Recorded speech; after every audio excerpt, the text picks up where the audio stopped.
So you've probably heard that Christmas, which we are about to celebrate this year of our Lord 2022, as well as Easter, the main Christian holidays, are based on pagan holidays. Early Christians used them to replace and defeat paganism. So the argument goes that these Christian holidays are not real. You may have also heard that Jesus wasn't even born in December. These holidays were invented and scheduled merely as attempts to secure priestly power. That's what people say. How are you supposed to respond to these accusations? Does it matter if Christmas is not when Jesus was born? And what if the Christmas stories aren't factually true? Can we still religiously and faithfully celebrate Christmas or even the birth of Christ? Well, you're back with us on Unfolding Wings, the most holy podcast out there, hosted by me, the holy pastor, and for right now, at least one other holy young adult from Charlton City UMC. We're still waiting on the other, but he claims he'll be able to join us while he's being driven across the country. And here we are seeking to help young adults explore questions and issues of faith important to them so that we can all unfold our wings and spiritually grow in God. Today, we are talking about the history of Christian holidays. Since Christmas and the 12 days of Christmas start in one week, we'll focus on Christmas, but the same questions apply to Easter, which, by the way, was actually the first of the two holidays to be celebrated by Christians. And actually, the first thing Christians celebrated, if celebrate is even the right word, was Lent. The earliest Christians thought it important to train new members in Christian discipleship in the season of Lent, and Easter came second as a time to baptize those new members, and then Christmas came even later. Anyway, before I say any more, let's say hi to our young adult co-host. Say hi. Hello. All right, welcome back, Kayla. And today we have a special surprise for everyone. It marks the first episode in which we will invite in, and we're going to start doing this on occasion. We're going to invite in some older adults from our church to provide their viewpoints so that we don't put words in the mouths of our elders. Say hello, Garnet. Hello. Hello. Thank you for asking me. Absolutely. We are delighted to have you. And just as Diego may or may not just randomly join us in the middle, Garnet may have to randomly leave us in the middle because this is not only the season of joyous occasion, but it is also the season of wives bringing us lunch in the middle of podcast recording. And it's also the season of getting sick in the cold and flu. So we pray for all of you as well as Garnet to stay healthy. Okay, so I'm betting that y'all have heard these things about Christmas that I mentioned in the introduction. That it's not celebrated when Jesus was actually born, that the Gospels don't tell us the same story about Jesus's birth, and that it's based on pagan celebrations. So whether you have heard those things before I just said the introduction or not, what is your take on Christmas and the history of Christmas?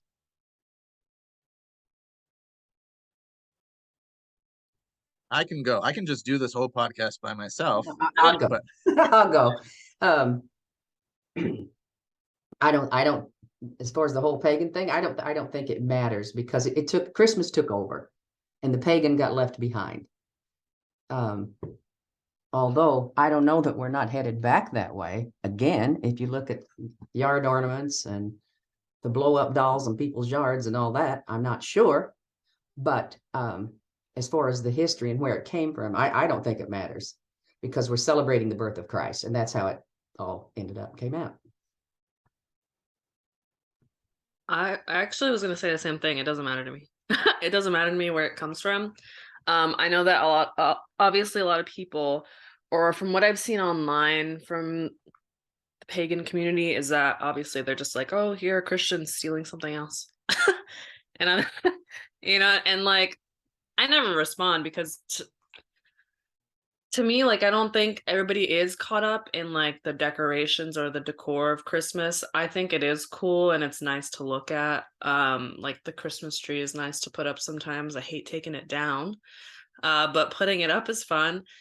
But for me, it doesn't really matter like where it comes from because in the end, what we are celebrating is the birth of Christ. So I think that's the only thing that really we focus on, especially on like Christmas Eve and stuff when we have the service. It, the rest doesn't really matter, in my opinion. So both generations are agreed so far. It doesn't matter, but as Kayla said, certainly people outside of the faith will say it certainly does matter. Right? That I like the way you put it. That some people might say we have stolen uh, holidays. Anything else to say before I move on to adding some meat to the conversation, which is appropriate, right? Because we eat turkey and ham at this time of the year. No, oh right. Kayla does not eat turkey and ham. She never does. But I'm gonna add some meat to the conversation at some point anyway. But Garnet, did you want to say something? No, no, I just, it's a worry for me that it's become more of a winter holiday Hmm. than Christmas. But to Kayla's point, I do love the trees, and the lights are warm, and they do remind me of maybe the star. I don't know, just the glow, and I love that part. Yeah, and so part of the meat that I'm gonna add to this conversation is that um, that concern that people are forgetting the meaning of Christmas is not new. So let's begin with my saying, giving the pagan argument, I suppose. So there are a number of ancient pagan religions that celebrated the solstices. I'm sure that we know that. Of course, those were big deals to people who looked up at the sky and didn't know much about what was going on, except that stars and things and the sun was moving. And so often the holidays were connected to planting and harvesting. And so in the spring, you'd have festivals that were actually some type of fasting, just like Lent. And the whole reason you fasted was to supplicate the gods to give you a fruitful planting season. And then in the fall and winter, with the harvest and with shorter days, there would be feasting and there'd be drinking aplenty. One of the more famous festivals was Yule, from which we get the Yule tide and the Yule log. And for the winter solstice, Nordic families would gather and light a huge log, and then they would feast and they would drink for as long as the log burned. And tradition had it that usually the log would burn for 12 days, like the 12 days of Christmas. And then each spark of the fire from the log represented, in their belief system, a pig or a calf that could be born during the year, just like the Christ light represents for us a child that will be born. And then in Rome, which is where we get most of our history, I guess you could say, there were a bunch of festivals, lots of opportunities to drink and go absolutely nuts. There was Saturnalia, Juvenalia, and all of these were just in the fall. And there was also on December 25th a feast day for the god Mithra. It was considered to be his birthday. Mithra was the god of the unconquerable sun. And it wasn't until well after Christianity became the official religion of the Roman Empire that Christmas even entered the picture. And the Pope at the time said that he purposely chose the date, December 25th, to try to make Christmas more attractive to pagans. Essentially, he said to everyone, hey, you're not losing anything by celebrating Jesus' birthday rather than Mithra's birthday, so you might as well celebrate Jesus' birthday on December 25th. Now, as Garnet said, the problem with all of this is that Christmas often became like the drunken festivals of paganism that Christmas replaced. So Christmas, for a very long time, was like Mardi Gras. And various times Christians tried saying it shouldn't be like that. But essentially, in order to convince people that Christmas was better, it first had to be the same and just as fun. So it was like for people who didn't believe in Christ, if this holiday celebrating his birthday didn't mean getting smashed and forgetting who we slept with, no one wanted it. But it was also not very Christian like. And this happened again and again. So even Oliver Cromwell, he canceled Christmas in England well into the 1700s. And that's right. It was a period in the fairly recent past where Christmas wasn't even celebrated because Christians weren't acting Christian. So now with all those details, I'm going to ask if that changes your response at all. I'm going to ask how we maintain the validity and meaning of Christmas if it's just a carbon copy of pagan holidays. I'm going to ask you those things after I phrase the question from the atheistic or agnostic perspective, or perhaps we could say from the perspective of a person we might call a seeker, a person seeking faith. So here's the deal. If those pagan holidays are ridiculous, as Christians say, then what's the difference if Christmas is the exact same? Why isn't Christmas then ridiculous, just like those pagan holidays are ridiculous? I mean, people do think it's ridiculous. And speaking on what Garnett had said earlier, I do think that we've lost a lot of sight of what Christmas really is about within the Christian community. I mean, even myself, like, especially now as an adult, I actually don't like Christmas. It's probably my least favorite time of year now as I get older. It's just turned into like stress. So that's just it doesn't get me as excited as I used to when I was a kid. Um I think that it is important though to acknowledge where we're getting the pagan roots, I guess, of where Christmas came from. But then, I mean, it was turned into something else, the birth of celebrating the birth of Christ. While I think it's also losing its meaning nowadays, I think it also does tie in, though, to the church population getting smaller. So I don't know. I mean, like, I do think it's good that we talk about things like this because I mean, first of all, we can't talk about how pagans really feel. This is where their roots are from, but this is originally their thing and we turn it into something else. So, I mean, like, as long as I guess we acknowledge things like that, it doesn't really matter where it came from because we turn it into something that is ours. But I don't know. I guess I have mixed feelings about it when you phrase it that way.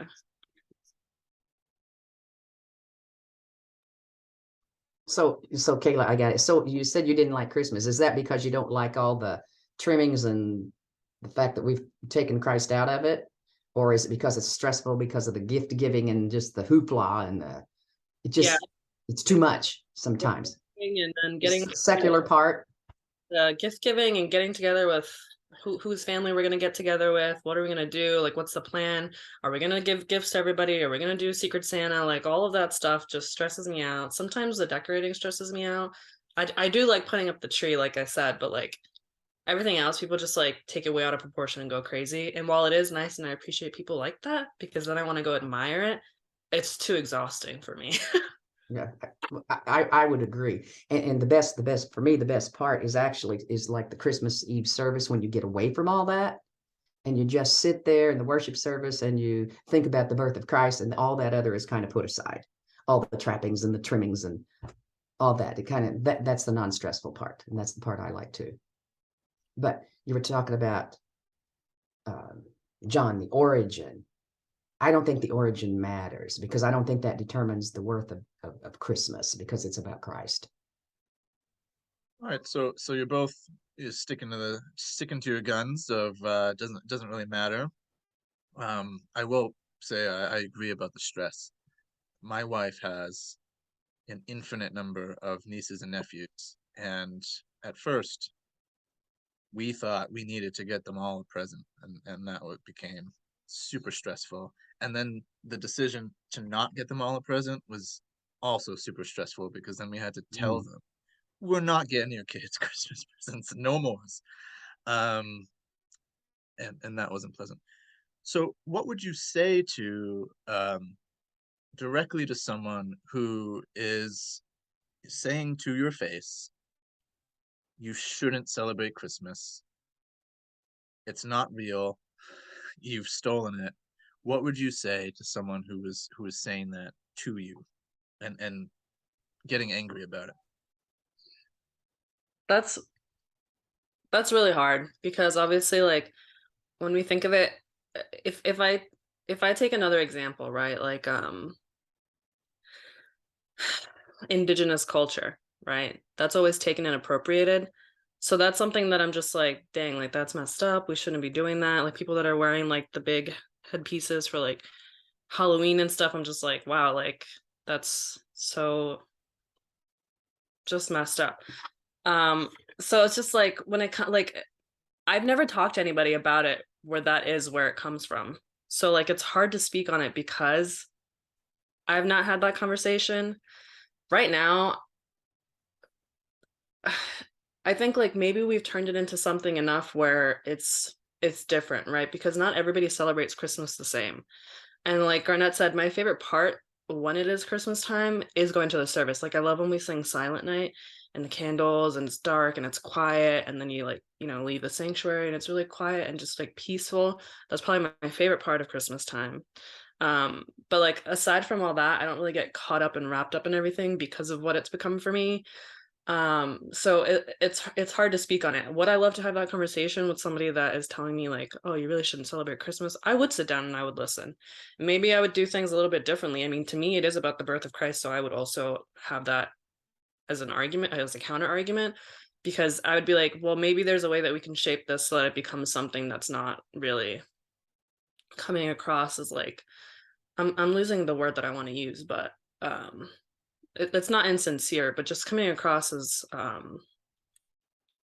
anyway, my point is I would have that conversation and like I still think that we can celebrate Christmas. It would just be maybe it would Different, be maybe. better because we would turn it into something that it is meant to be, which is about the birth of Christ instead of getting wrapped up in everything else. Yeah. So I agree with Kayla. And I even, before we all sat down together, I even went so far as to think because the Christmas itself is becoming such a winter holiday and more secular that maybe we should just pick another day and celebrate the birth of Christ. I really don't care what day it is, um, and just and stick to that, and then we can capture the warmth and the Christ's birth and celebrate that. Yeah, I also It agree. I don't doesn't think matter the day. yeah, the date doesn't really matter to me. Like, was Jesus born on December 25th? Does it even matter? Like, what is Easter never falls on the same day, Oh, like it's good just point, Caitlin.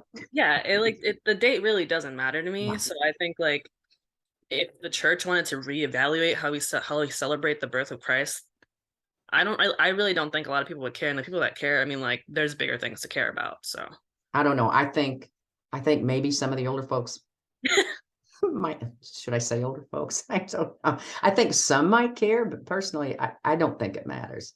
And even I was talking to my mother who is 90, and she said it didn't matter. She didn't care.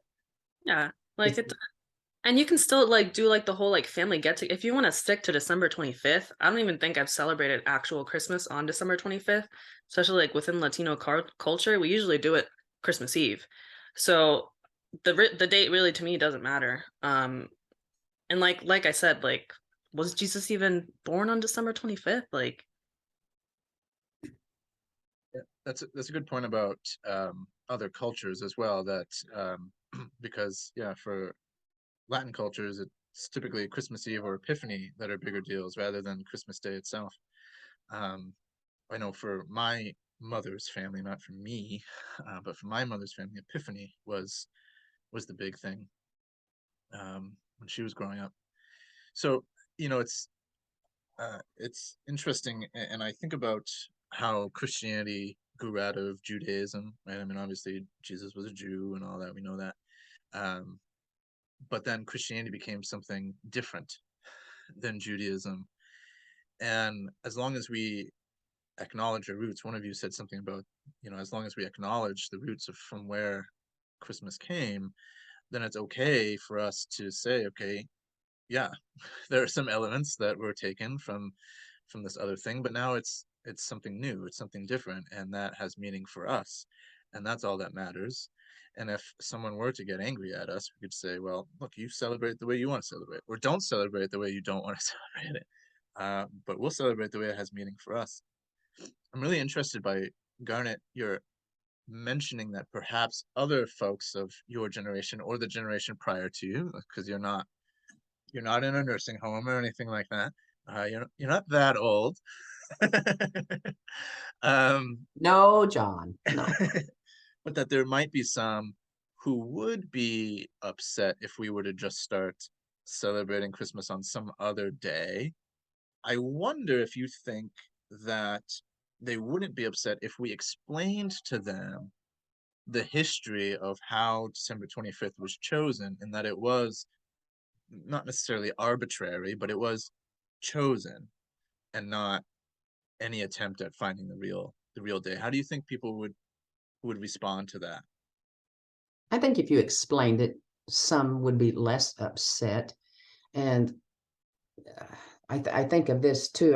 When when you think about it becoming more of a winter holiday and more secular, I think about like when I was growing up, what we saw for yard ornaments at this time of year was really the nativity, and you don't see it anymore at all. There, you know, um, it's controversial, and I think that's kind of sad. So if you put it that way, folks my age might be more inclined to go with another day. Maybe I don't know.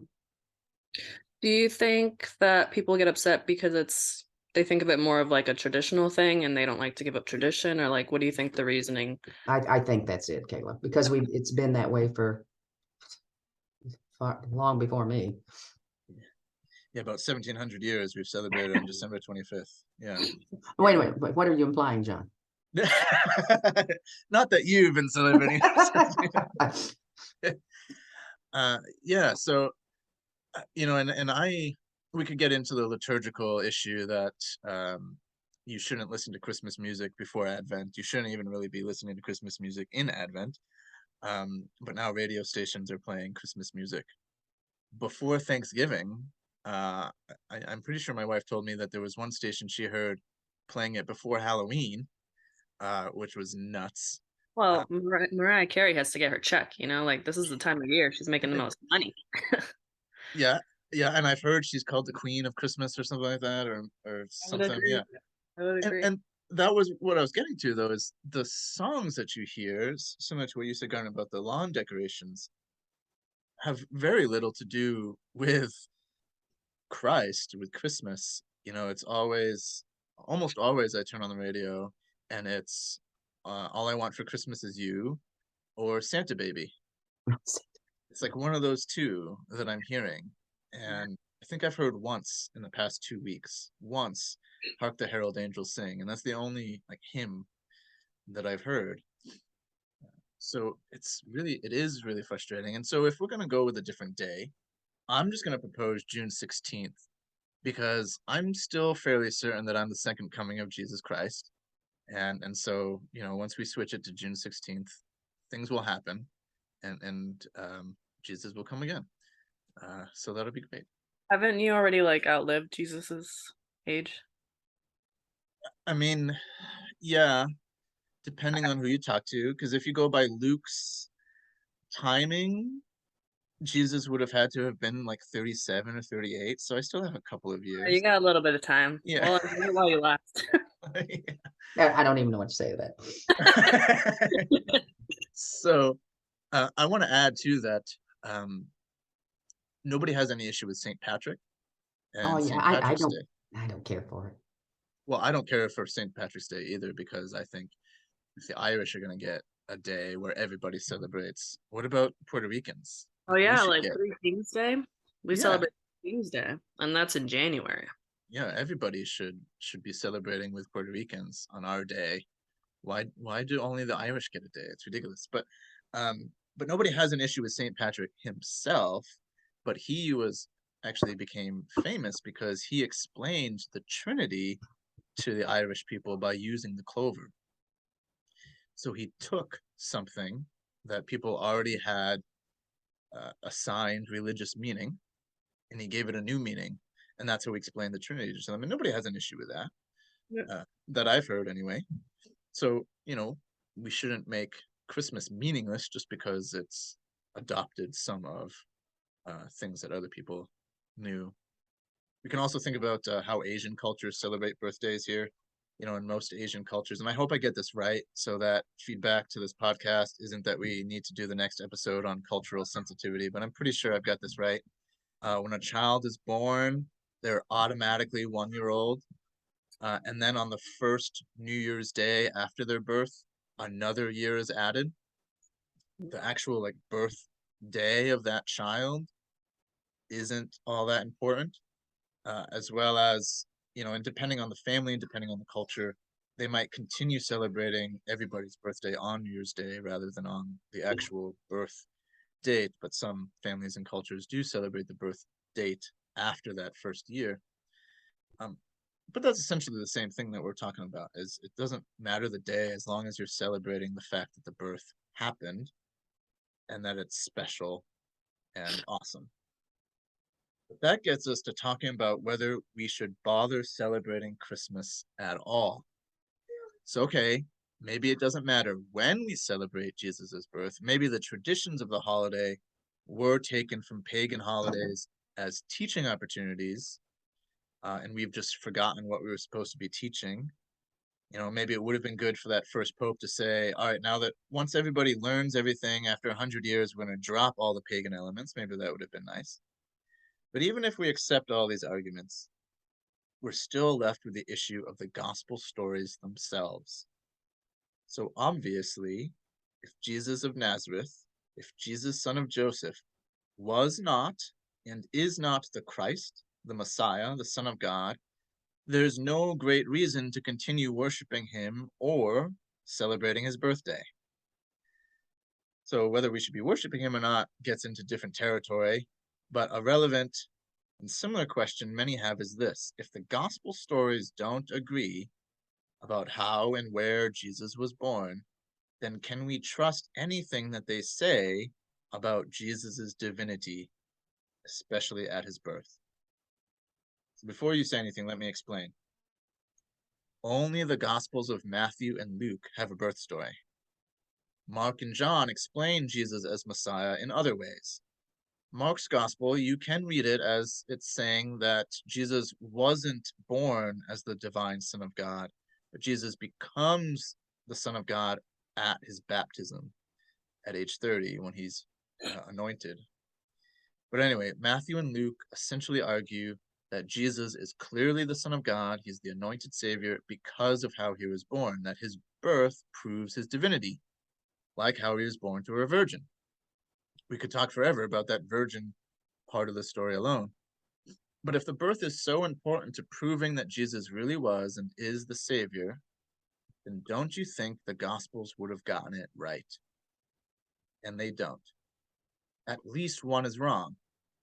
Matthew implies that Joseph and Mary lived in Bethlehem and were there 2 years after the birth, and they only moved to Nazareth after fleeing persecution.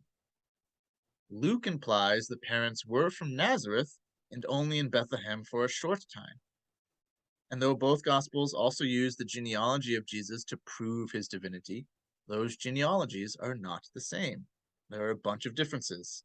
And also, the clues the Gospels give make the timing of the birth different, as well as impossible in the case of Luke. King Herod never killed children, let alone a whole village of children, so Matthew seems to have gotten that wrong. So not only do the Gospels differ, and therefore can't both be right, but both give us historical facts that are not historical and suggest that actually both stories are wrong. So can we trust anything about the story of the birth?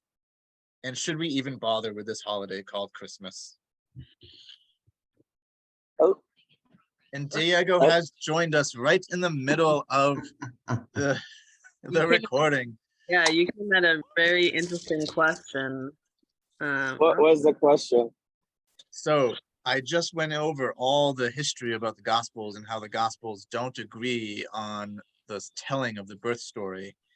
And though Matthew and Luke use the birth story as an attempt to prove that Jesus was born divine.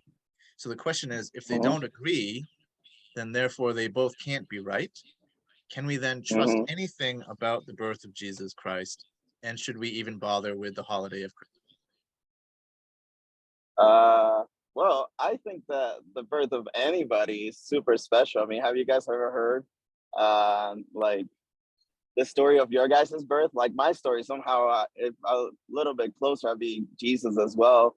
I think that, people can have different stories of how they tell a thing. They can be sometimes a little embellished, sometimes not. I think we got to realize that although the Bible's inspired, they might have, had kind of uh, conflicting narratives just because of the way they heard that story and the way they told it and their own, ways of trying to write something.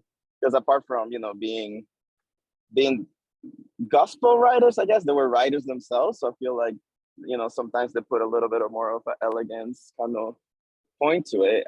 I'm not sure. Like, I mean, there's so much difference between what we believe the birth of Jesus really was with how we celebrate Christmas, between the Gospels. So we gotta take everything into account. I am traveling cross country with 2 cats and 2 dogs, so I apologize. And my lovely girlfriend and my lovely sister who are up front. So I'm going through New Mexico right now. Well, it's great to have you with us, Diego. So Garnet and Kayla, what do you say about what Diego and I just said? I'm kind of agreeing with Diego because I don't think that they have to be the same. They're different writers. And just like if Kayla wrote a piece and I wrote a piece and it was about the same thing, they're not going to be the same. And I also think they had different audiences. Therefore, they might have different intent and different content. Maybe whoever they spoke to as they wrote these stories told them different things, so they might not match. I was actually gonna agree because so when I try to get my friends to come to church, right? Especially if they're not Christians or they're like, I used to go to church, I don't go to church anymore. The way I like to phrase things when I'm like, you gotta come to Yabs. It's super chill. I'm very careful with the way that I try to pitch my little come to church with me. So I phrase it in a way where I'm just it's young adults, our group. We have, most of us have very similar views. We literally just hang out, chill, talk, catch up. We do a little devotional. I try not to focus on being it's all about Jesus. We're sitting there reading our Bibles out. I'm very careful with the way I phrase it because there's some things where people are just I'm done. No thanks, I'm good. So speaking on what Garnet just said, if it depends on my audience too. So if I'm trying to pitch it to somebody that doesn't want to come to church, I'm going to phrase it differently than somebody that's looking for a church. But also if we put all that aside, right, and things are really different and there's people that are going to argue no, it doesn't add up. No, he's not the Messiah. But to us he is, right? So for us it is important. And I think that if we want to celebrate the birth of Christ, then we can celebrate the birth of Christ.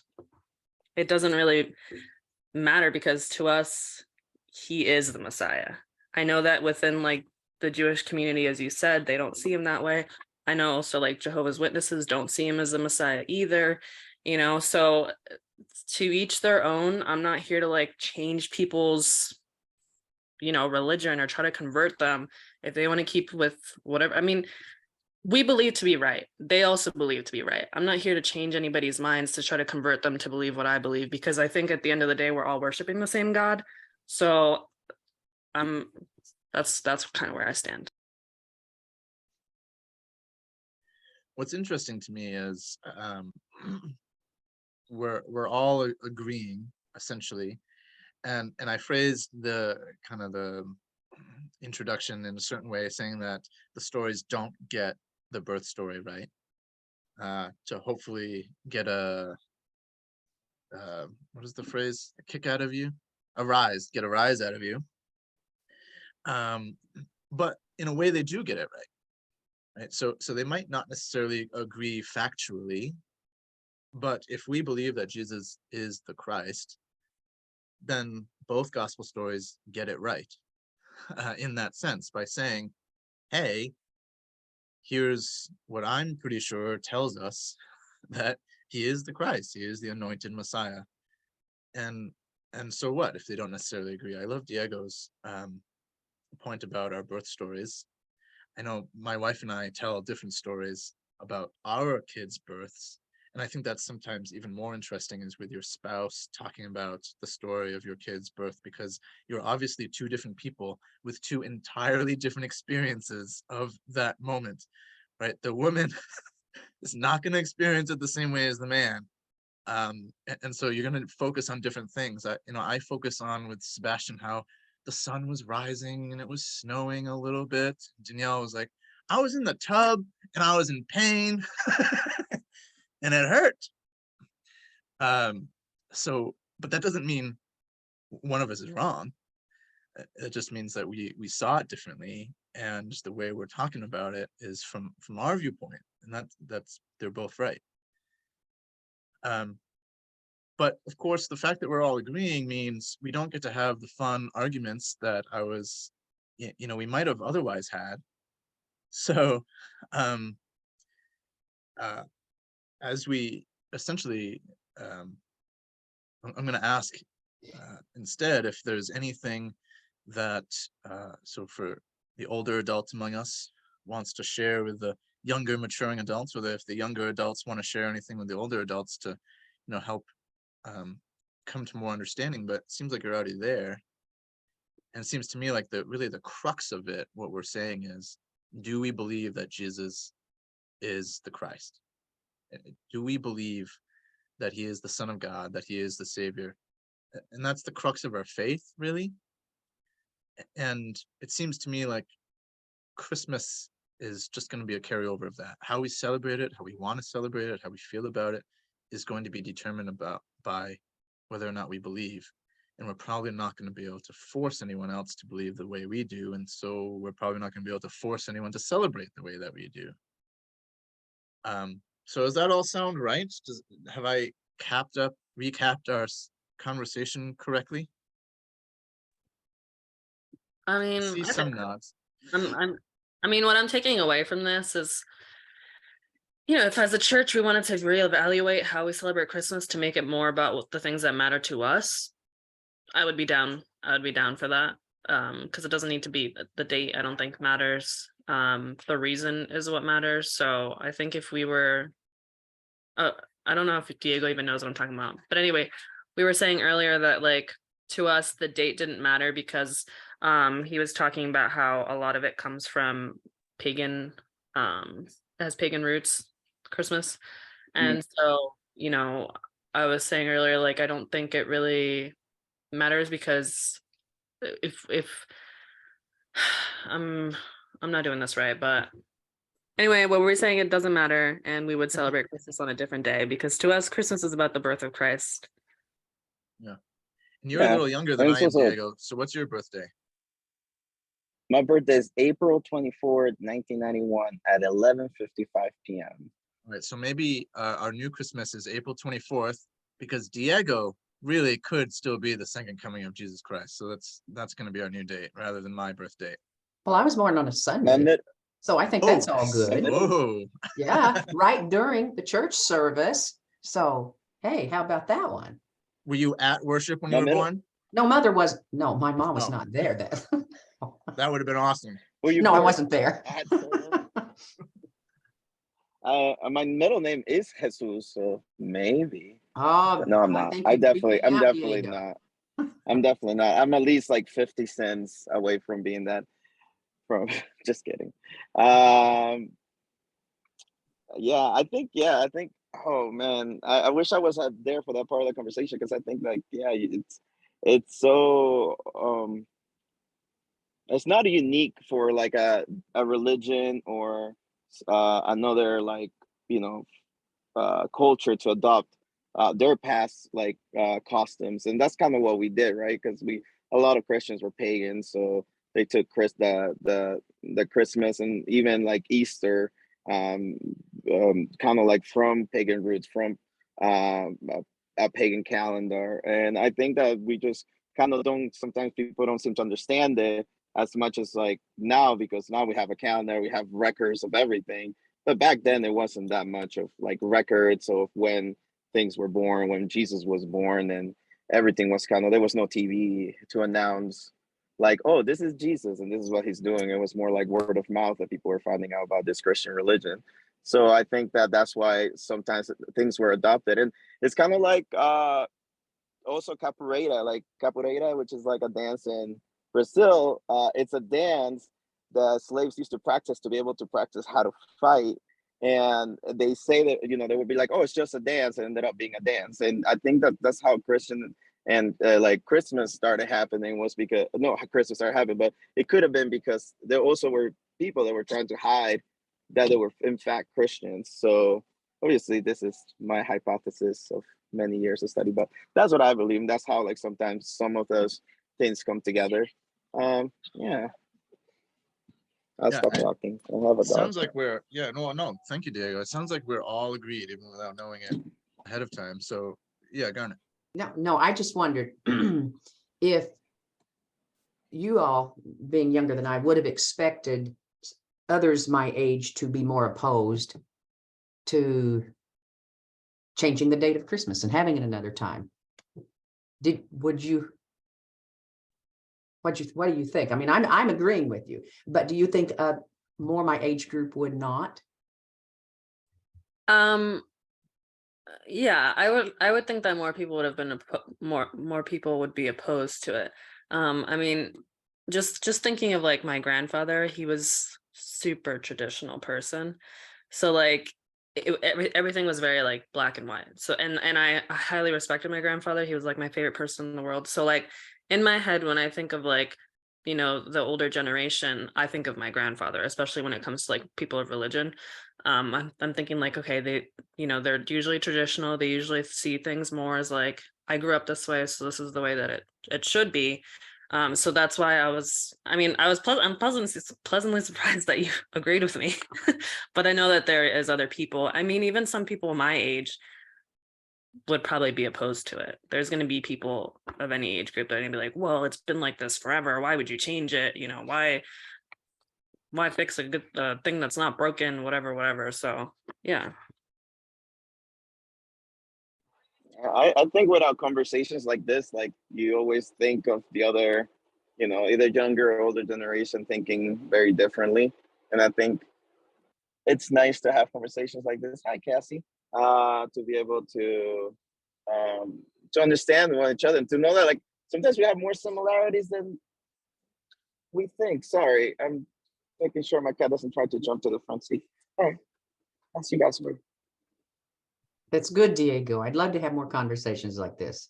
This is all good. Well, and this is why coming to understanding. I'm also pleasantly surprised that we came to understanding so quickly. But this is why we wanted to invite a different generation to come and chat with us, because as Diego said, we do have this perception, whether it's from experience or just from things we're told or not, that if we're younger, that the older generation, they're just stuck in their ways, they'll never accept us. And then if we're older, it's the younger generation just wants to change everything and they'll never listen. And that's neither of those things are necessarily true. And even if they were, we could have ended this conversation just by saying, you know what, both ways of thinking of Christmas, and kind of the traditional, it's December 25th, all the gospel stories are exactly accurate. All right, that works, that has meaning. But the more symbolic way of thinking about Jesus's birth, that doesn't matter when the date was, that works too. And both are biblical, and both can point us to the truth. And so either way, we can come to understanding. And I'm amazed as well that Diego's cats are not hiding for fear in the car. We once traveled for 2 hours with our cats in the car, and they were just scrunched up under the car seats the entire way, meowing pathetically. Yeah. So my cat, my cat Cass, he has a little basket that we hook him up on our back of our car, so we drive around with him, and then also a little basket we go hiking with him. My sister's cat is in his carrier right now because he was a little freaked out a little bit, but yeah. Hold on. So you have a basket in which Cassie rides outside of the car? No. So there's this things that call like high seats for dogs, and you kind of hook them up to the like this part of the back seat, Yeah, and they kind the of head. they kind of elevate it so they can see out the door for small dogs. So Cassie, like you can Cassian, we put him up there, and we like put a little vest thing on, like was a harness, and then there's a little thing, a hook in there, you can hook him up so he doesn't move around too much. So he just chills there and looks outside. And he also has like this Fi thing in case he like runs away. That's a GPS. Same thing with Wadney. And so we put him in a little backpack, and we go hiking with him too. All right. Wadney's Well, eating. Sorry. Yeah, sorry. I apologize. I was just gonna say 2 for 1 with this podcast. You learned all sorts of things about how Christians might respond to the arguments against Christmas and such, and how to bring your cat along adventures with you. I'm sure you weren't expecting that, which is good because I have zero genius insights to share at the end. The last word, I was expecting to have the last word and say something amazing, but everyone has already said it. So I'm left having to just remind everyone that we love that you are listening to the podcast. Of course, we love your feedback as well. And especially on this episode, on inviting an elder voice into the conversation. Does it help us explore all the options before us and give us confidence to unfold our wings in our own faithful way? Can we do the inviting an elder better? And while you're at it, tell us what subjects or questions might be useful for you, for us to address, and tell your friends about the podcast, because while we don't already have 1 million viewers or listeners, I should say, it's really beyond me. This is the best podcast ever out there. So anyway, as always, there's plenty more that could be said, but we need to end sometime. I hope and pray that you will join us in the new year for some more episodes. They always air the 3rd or 4th Saturday of the month. And we hope and pray that you have a Merry Christmas. So say goodbye, friends, co-hosts. Bye. Have a Merry Christmas. Bye. Merry Christmas. Feliz Navidad. Bye. Say bye, Misky. Bye. Bye. And that was not Diego, that was his dog.